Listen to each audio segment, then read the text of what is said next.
Gold futures. In this video, we'll be going over my trade idea of the week and the day-by-day probability model.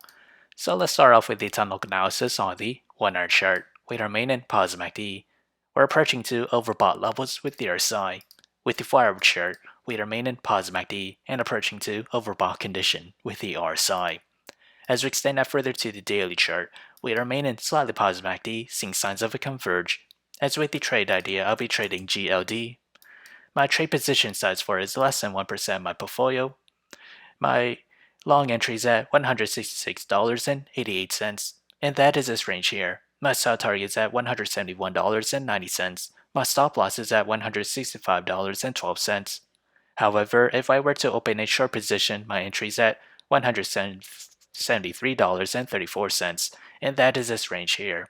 My sell target for it is at $168.67. My stop loss is at $175.17, so whichever entry price were to hit first, that will be my position of the week. So how did I develop these trade ideas?